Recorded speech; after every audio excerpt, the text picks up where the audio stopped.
अस्सलाम वालेकुम नाजरीन, आप देख रहे हैं INN चैनल। मैं हूं शेख अहमद अली। आज की खास बात में हम देखेंगे कई अहम कौमी और बैनुल अक़वामी खबरें। पार्लियामेंट के दोनों ऐवानों की कार्रवाई पीर के रोज़ यानी 6 फरवरी तक मुलतवी कर दी गई है। दोनों ऐवानों में अपोजिशन के MPs ने हिंडनबर्ग की रिपोर्ट को लेकर हंगामा किया और इस मामले में जॉइंट पार्लियामेंट्री कमेटी तश्कील देने की मांग की। वहीं मरकजी वजीर प्रहलाद जोशी ने इस मुद्दे पर कहा कि उससे अडानी स्टॉक क्रैश से हुकूमत का कोई लेना देना नहीं है। सदर के खुतबे पर बहस को अहमियत दी जा रही है। अपोजिशन के पास उन्होंने कहा कि कोई और मुद्दा नहीं है।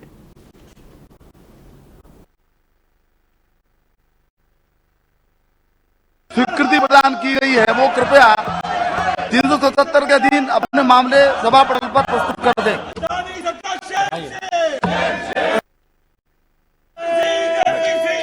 प्लीज बैठिए। राष्ट्रपति जी के अभिभाषण पर चर्चा कृपया होने दीजिए। ये हमारा संवैधानिक दायित्व भी है, परंपरा भी है। अभिभाषण के पश्चात सबसे पहले धन्यवाद की चर्चा होनी चाहिए। कृपया अपनी सीट पर वापिस जाएं। आप प्लीज सदन को चलाने में सहयोग करें। सभा की कार्यवाही सोमवार दिनांक 6 फरवरी 2023 को प्रातः 11 बजे तक स्थगित की जाती है।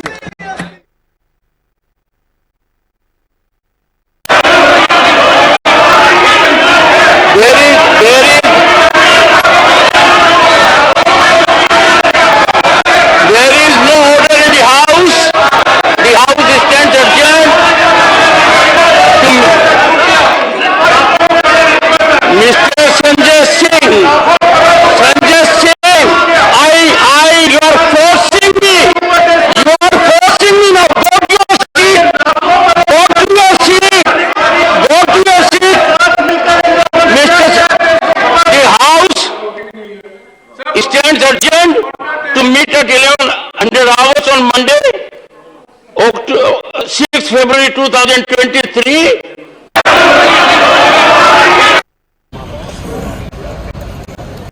देखिए, ये जो पूरा घोटाला है, ये अडानी का घोटाला तो है ही, साथ साथ देश के प्रधानमंत्री नरेंद्र मोदी का घोटाला। और ये बात मैं क्यों कह रहा हूं? क्योंकि मोदी ने रेल दिया, मोदी ने तेल दिया, मोदी ने कोयला दिया, मोदी ने बिजली दिया, मोदी ने सड़क दिया, मोदी ने पोर्ट दिया, मोदी ने एयरपोर्ट दिया, मोदी ने सब कुछ अडानी को दे दिया। और मोदी का काला धन अडानी की कंपनी के माध्यम से, फर्जी कंपनियों के माध्यम से विदेशों से हिंदुस्तान में लगाया गया। तो देश के प्रधानमंत्री अब तक खामोश क्यों है? इस पे जेपीसी की जो अपोजिशन की डिमांड है, जेपीसी क्यों नहीं अनाउंस की जा रही? क्यों नहीं supreme court monitor time bound inquiry को अनाउंस किया जा रहा है? क्योंकि इसमें देश के प्रधानमंत्री नरेंद्र मोदी शामिल है। ये अडानी का अकेले भ्रष्टाचार नहीं है, भारतीय सरकार, भारतीय जनता पार्टी और नरेंद्र मोदी का भ्रष्टाचार है। और ये भ्रष्टाचार इस देश की जनता को लूटने का भ्रष्टाचार है। आज देश के करोड़ों लोगों का पैसा LIC में डूब रहा है। आज देश के करोड़ों लोगों का पैसा SBI में डूब रहा है। आज देश के करोड़ों लोगों का पैसा सरकारी बैंकों में डूब रहा है और सरकार खामोश है।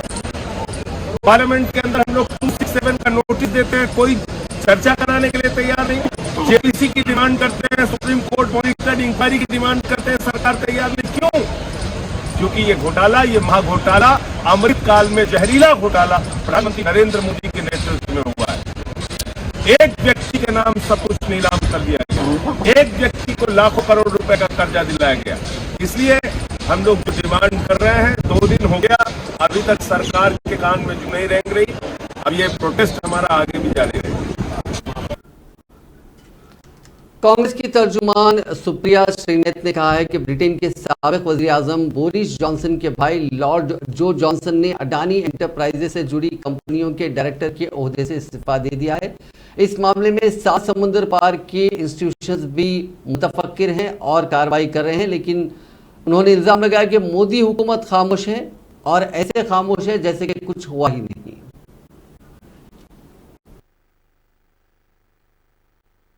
सात समुंदर पार फाइनेंशियल मार्केट्स के बड़े इंस्टीट्यूशंस, बड़े stock markets, S and P, Dow Jones Adani enterprises को यह कहकर बाहर निकाल रहे हैं कि उनके खिलाफ बहुत गहन आक्षेप और आरोप है फ्रॉड के, और इसलिए वो इंडेक्स में बने नहीं रह सकते हैं।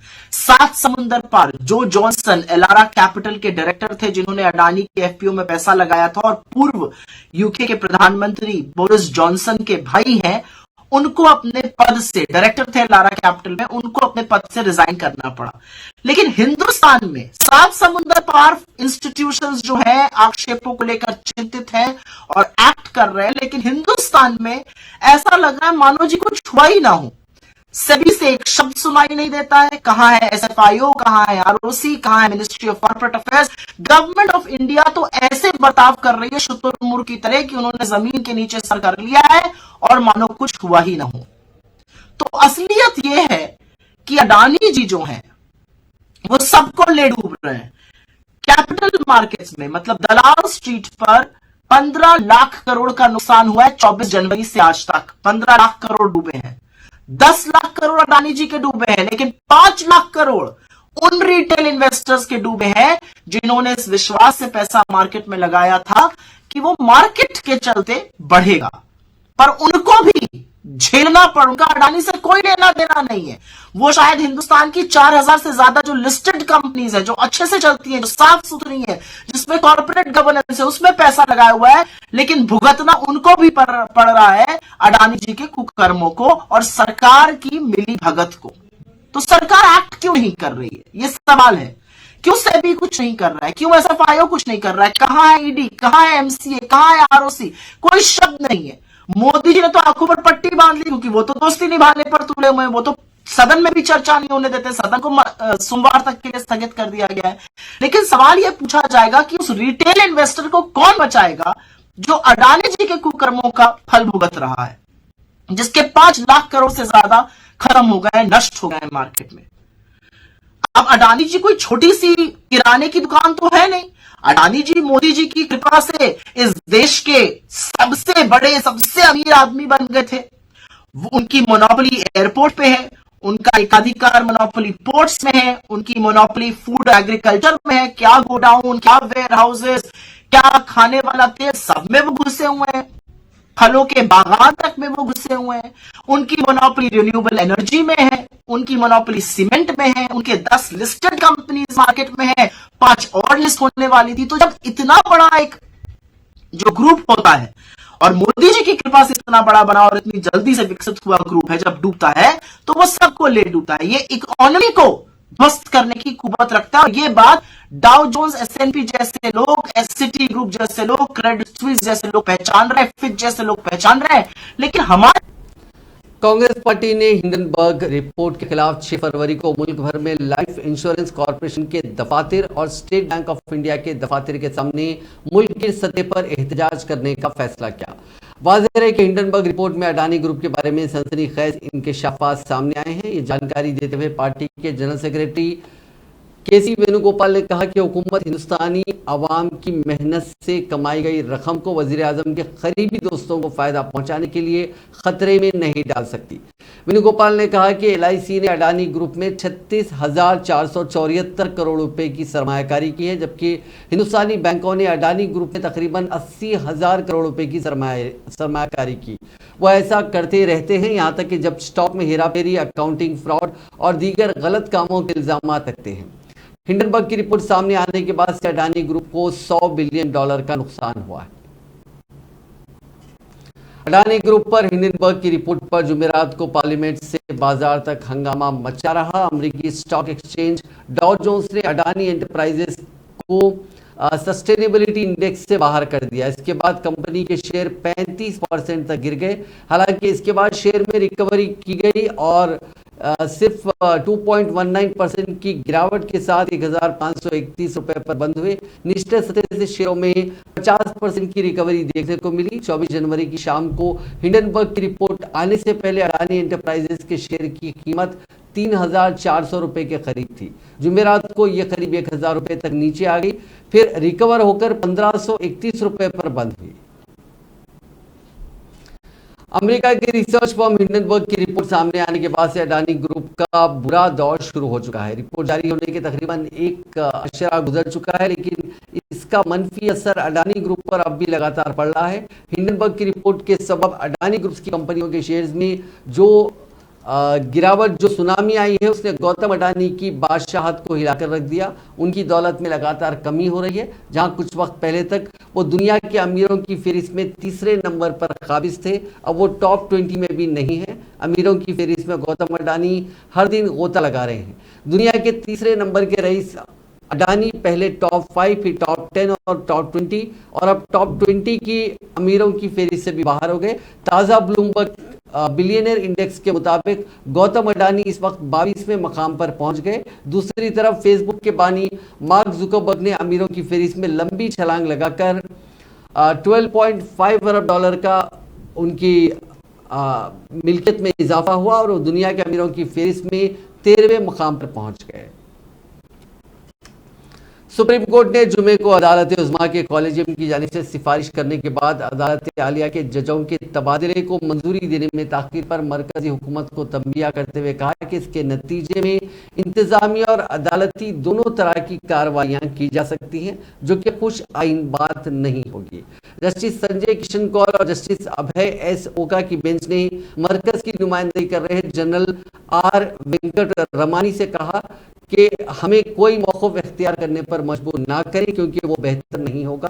अदालत ने कहा कि जजों के तबादले को ज़ेर इल्तिवा रखा जाना एक संगीन मसला है। जस्टिस कौल ने कहा कि तबादले एक बहुत ही संगीन मसला है। साथ ही उन्होंने इस अमल में तीसरे फरीक की मुदाखलत के खिलाफ इंतबाह दिया। उन्होंने एजी को बताया कि कभी कभी हुकूमत इसे रातों रात करती है और कभी इसमें वक्त लगता ही चला जाता है, इसमें यकसानियत नहीं होती है। अदालत ने कहा कि चीफ जस्टिसों के तबादले भी ज़ेर इल्तिवा है। बेंच ने ज़बानी तौर पर एजी से कहा कि हमें एक मुश्किल फैसला लेना होगा, हमें सख्त मौक़िफ़ इख्तियार करने पर मजबूर ना करें। सुप्रीम कोर्ट ने इसरार किया कि ऐसा होता रहा है, लेकिन ऐसा कब तक चलेगा? चीज़ें बरसों से नहीं हो रही हैं। समाअत के दौरान अर्जी गुजार की तरफ से पेश होने वाले वकील अमित पाई ने कहा कि अदालत पर बाहर से हमला किया जा रहा है। जस्टिस कौल ने कहा कि हम इसके आदी हैं, यकीन रखें कि हमें परेशान नहीं करता, ये अफसरान जानते हैं कि कहाँ जाना है। बेंच ने मामले की मजीद समाअत 13 फरवरी को मुकर्रर की है।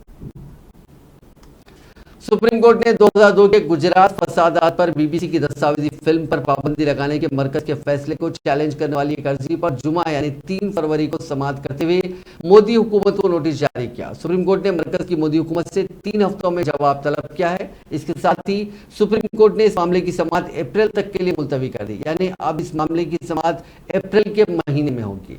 ख्याल रहे कि इंडिया द मोदी क्वेश्चन नामी दस्तावेजी फिल्म को हुकूमत ने जानिबदाराना प्रोपेगेंडा करार देकर मुस्तरद कर दिया था। अर्जी में कहा गया कि गुजरात फसादात पर बीबीसी की डॉक्यूमेंट्री अवाम के देखने के लिए जारी की गई, ताहम आईटी एक्ट 2021 के रूल 16 के तहत सच्चाई के खौफ पर पाबंदी लगाई गई। सीनियर सहाफ़ियान राम, तृणमूल कांग्रेस एमपी महुआ मित्रा और एडवोकेट प्रशांत भूषण और एडवोकेट एमएल शर्मा की अर्जी पर जस्टिस संजीव खन्ना और एम सुंदरेश की बेंच ने इस पर समाअत की। अब एक और खबर सुप्रीम कोर्ट से ही।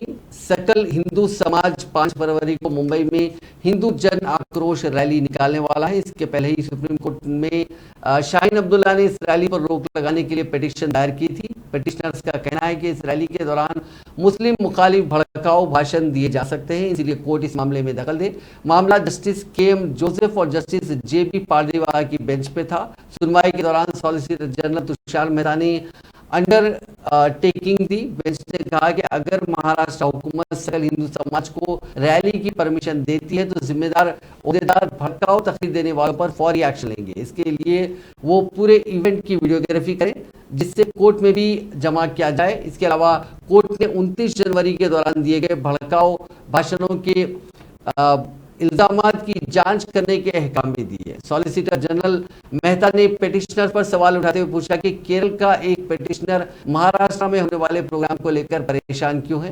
कोर्ट में चुनिंदा मामले दर्ज किए जा रहे हैं, क्या इस प्लेटफॉर्म का इस तरह से गलत इस्तेमाल किया जा सकता है। पिटिशनर्स के वकील कपिल सिब्बल ने कहा कि 29 जनवरी को हुई मीटिंग में बरसर इख्तियार जमात के एक MP ने संगीन बयान दिया था। इसलिए अगले इवेंट को परमिशन देने से पहले इस पर गौर किया जाए। आसाम की बीजेपी हुकूमत की हिदायत पर पुलिस ने चाइल्ड मैरिज के खिलाफ 3 फरवरी को शदीद कार्रवाई शुरू की, जिसमें अब तक 1800 से ज्यादा लोगों की गिरफ्तारी की खबरें सामने आ रही है। आसाम के वज़ीर आला हेमंत बिस्वा शर्मा ने जुम्मे के रोज खुद इस सिलसिले में जानकारी दी और कहा कि आसाम में चाइल्ड मैरिज यानी बच्चों की शादी के खिलाफ कार्रवाई में अब तक 1800 से ज्यादा लोगों को गिरफ्तार किया गया। साथ ही उन्होंने ये भी कहा कि कार्रवाई सुबह सवेरे शुरू हुई और ये अगले कुछ दिनों तक जारी रहेगी। वज़ीर आला हेमंत बिस्वा शर्मा का कहना है कि उन्होंने आसाम पुलिस से चाइल्ड मैरिज के खिलाफ जीरो टॉलरेंस के जज्बे के साथ कार्रवाई करने की हिदायत दी है। Till now, we have information about 52 priests, qazis, and such sermonizers who have been involved in these marriages who have been arrested. As I said, this is basically initial data has been collected for 2022, 21, and 2020. Till now, we have information about 52 priests, qazis, and such sermonizers who have been involved in these marriages who have been arrested. As I said, this is basically initial data has been collected for 2022, 21, and 2020. Till now, we have information about 52 priests, qazis, and such sermonizers who have been involved in these marriages who have been arrested.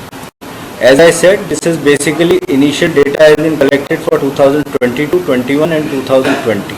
Till now, we have information about 52 priests, qazis, and such sermonizers who have been involved in these marriages who have been arrested. As I said, this is basically initial data has been collected for 2022, 21, and 2020. Till now, we have information about 52 priests, qazis, and such sermonizers who have been involved in these marriages who have been arrested. As I said, this is basically initial data has been collected for 2022, 21, and 2020. Till now, we have information about 52 priests, qazis, and such sermonizers who have been involved in these marriages who have been arrested. As I said, this is basically initial data has been collected for 2022, 21, and 2020. Till now, we have information about 52 priests, qazis, and such sermonizers who have been involved in these marriages who have been arrested. As I said, this is basically initial data has been collected for 2022, 21, and 2020. Till now, we have information about 52 priests, qazis, and such sermonizers who have been involved in these marriages who have been. Budget के फौरन बाद आवाम को महंगाई का शदीद झटका लगा है। अमूल ने दूध के दामों में 3 रुपए फी लीटर का इजाफा कर दिया है। अमूल ने एक बयान जारी करते हुए कहा कि दूध के दामों में 3 रुपए फी लीटर का इजाफा किया गया है और नई कीमतें आज यानी 3 फरवरी से नाफिजुल अमल होंगी। कंपनी के मुताबिक अब अमूल ताज़ा आधा लीटर का दूध 27 रुपए में फरोख्त होगा, जबकि उसके 1 लीटर पैकेट के लिए 54 रुपए अदा करने होंगे। अमूल गोल्ड यानी फुल क्रीम दूध आधा किलो का पैकेट अब 33 रुपए में फरोख्त होगा, जबकि 1 लीटर के लिए 66 रुपए अदा करने होंगे। अमूल गाय के दूध का आधा लीटर का पैकेट अब 28 रुपए में मिलेगा, जबकि गाय के दूध का 1 लीटर का पैकेट 56 रुपए में फरोख्त होगा। वहीं भैंस का A2 दूध आधा लीटर 35 रुपए जबकि 1 लीटर 70 रुपए में फरोख्त किया जाएगा।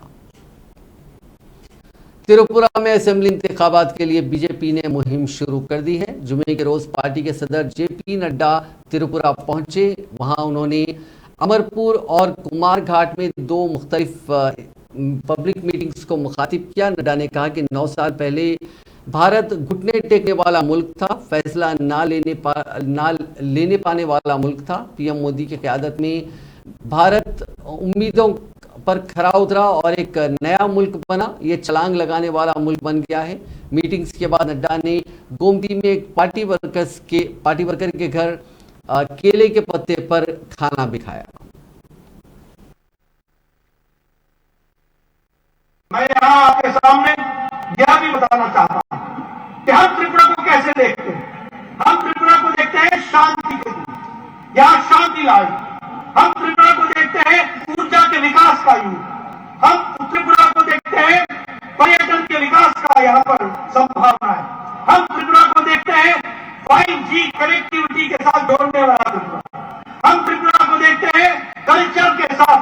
हमारी परंपराओं को जागृत करने वाला त्रिपुरा। हम त्रिपुरा को देखते हैं प्राकृतिक खेती की संभावनाओं के साथ, हम त्रिपुरा को देखते हैं खेल की संभावनाओं को बढ़ाने वाला त्रिपुरा, और हम त्रिपुरा की ताकत को बढ़ाने के लिए हर संभव प्रयास करने का संकल्प लेकर के आगे चलने वाले हैं। इस बात को भी हमको ध्यान में रखना। मैं यहां आपके सामने यह भी बताना पंजाब के साबिक वज़ीर आला कैप्टन अमरिंदर सिंह की अहलिया और पटियाला की एमपी परनीत कौर को कांग्रेस ने सस्पेंड कर दिया है। परनीत कौर पर यह कार्रवाई बीजेपी के साथ मिलकर पार्टी मुखालिफ सरगर्मियों में शामिल होने की शिकायत पर की गई है। कैप्टन पहले ही बीजेपी ज्वाइन कर चुके हैं। पंजाब प्रदेश कांग्रेस कमेटी के सदर अमरिंदर सिंह राजा वडिंग ने परनीत कौर पर पार्टी मुखालिफ सरगर्मियों में शामिल होने का इल्जाम लगाते हुए पार्टी हाईकमान को शिकायत भेजी थी। इसी शिकायत की बुनियाद पर कांग्रेस की डिसिप्लिनरी एक्शन कमेटी के मेंबर सेक्रेटरी तारिक अनवर ने परनीत कौर को सस्पेंड करने से मुताल्लिक लेटर जारी किया। इस चिट्ठी में परनीत कौर को अपनी बात रखने के लिए 3 दिन का वक्त दिया गया है। कैप्टन अमरिंदर सिंह की बीवी परनीत कौर चौथी बार लोकसभा की रुकन चुनी गई हैं। उन्होंने अपना पहला इलेक्शन साल 1999 में पटियाला सीट से लड़ा था और जीता था।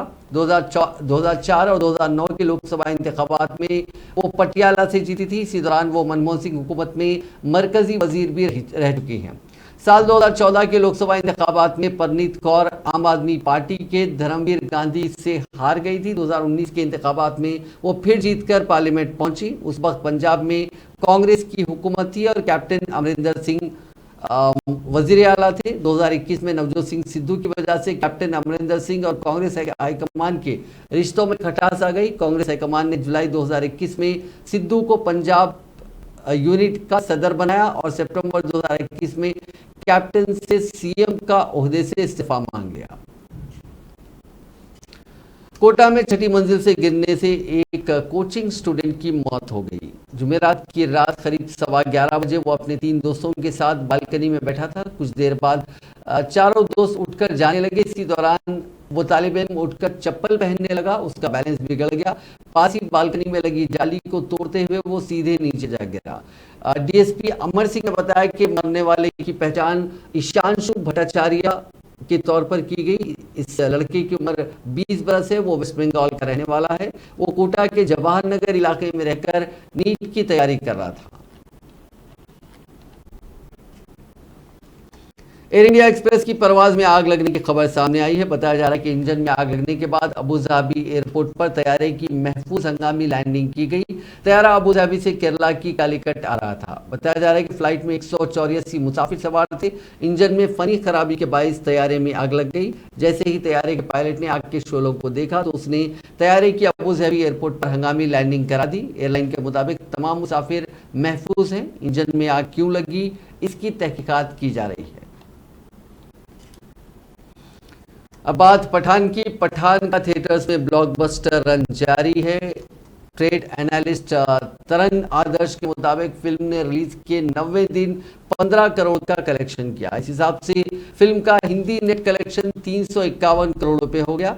तमिल और तेलुगु के आंकड़े मिला दिए जाएं तो फिल्म की मजमूई कमाई 364 करोड़ 15 लाख रुपए हो गई है। वर्ल्ड वाइड कलेक्शन की बात करें तो फिल्म ने अब तक 696 करोड़ 98 लाख रुपए की कमाई कर ली है।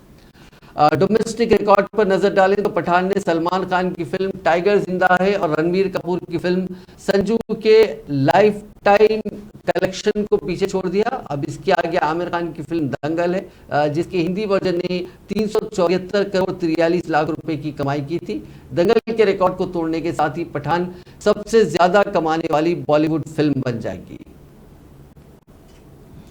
पाकिस्तान के सूबे खैबर पख्तूनख्वा में एक हाईवे पर एक टैंकर ट्रक और मुसाफिर बस के दरमियान टक्कर में कम से कम 17 अफराद हलाक हो गए। हादसे के बाद मौके पर आग लग गई और उसने गाड़ियों को अपनी जद में ले लिया। रिपोर्ट के मुताबिक इमदादी खिदमत के वक्त फंसी हुई लाशों और जख्मियों को निकालने के लिए बस को काटना पड़ा। रिपोर्ट के मुताबिक बचाव एहलकार जख्मियों को सिविल अस्पताल शानी कली दुर आदम खैल ले जा रहे हैं। एक रिपोर्ट के मुताबिक हादसे में 12 मुसाफिर मौके पर ही दम तोड़ गए। 6 जख्मियों को अस्पताल मुंतकिल किया गया, जिनमें से 5 जख्मी दौरान इलाज चल बसे। इस तरह हलाकतों की तादाद 17 हो गई। माइक्रोसॉफ्ट फाउंडर बिल गेट्स का एक वीडियो सोशल मीडिया पर वायरल हो रहा है। इसमें वो रोटियां बनाते और उसे घी के साथ खाते हुए दिख रहे हैं। उनके साथ अमेरिकी शेफ एटन बनर भी हैं। शेफ एटन ने अपने ट्विटर अकाउंट पर यह वीडियो शेयर किया है। इसमें वो बिल गेट्स को रोटियां बनाना सिखा रहे हैं।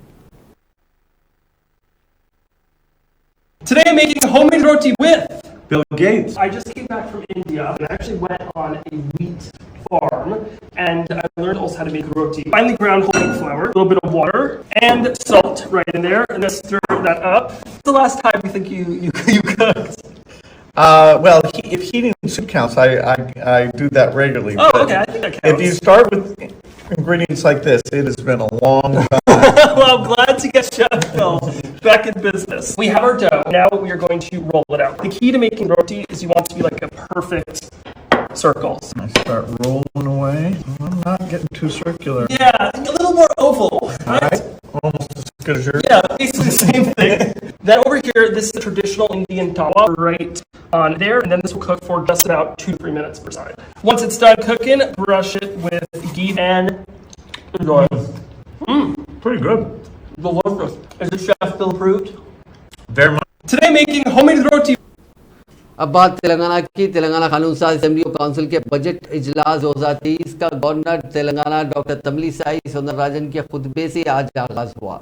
गवर्नर तेलंगाना ने असेंबली काउंसिल के मुश्तरका इजलास से खिताब करते हुए कहा कि तेलंगाना हुकूमत रियासत की तरक्की और अवाम की फलाह बहबूद के लिए काम कर रही है। गवर्नर ने हुकूमत की फराहम करदा तकरीर तकरीबन निस्फ घंटे में मुकम्मल की।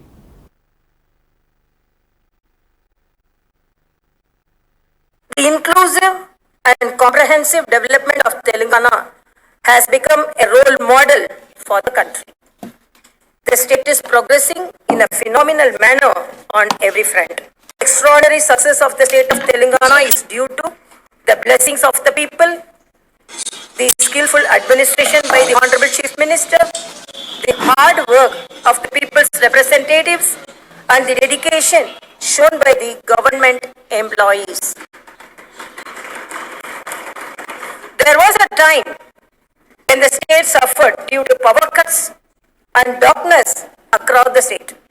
Today, due to efforts made and hard work done by my government, there is 24 hours power supply and there is brightness and light everywhere.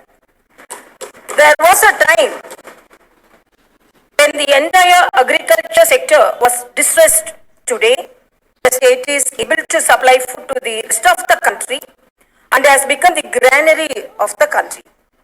There was a time when people used to fight for every drop of water. From there, the state today is able to supply treated and safe drinking water through taps to every household of the state. There was a time when rural areas presented a picture of poverty and distress. From that today, Telangana villages are completely transformed and have become models with a very high quality of life. Telangana today is investor friendly, attracts the top class companies and multinationals in IT and other sectors. The state is making rapid progress in protecting the environment. Telangana की नई secretariat की इमारत में आग लग गई, जिसका अनकरीब इफ्तिताह अमल में आने वाला है। इमारत की पहली मंजिल पर आग लगने का वाकया जुमेरात की देर रात पेश आया और छत पर धुआं फैल गया। सरकारी ज़राए ने इस वाकये में किसी के जख्मी होने की तस्दीक नहीं की।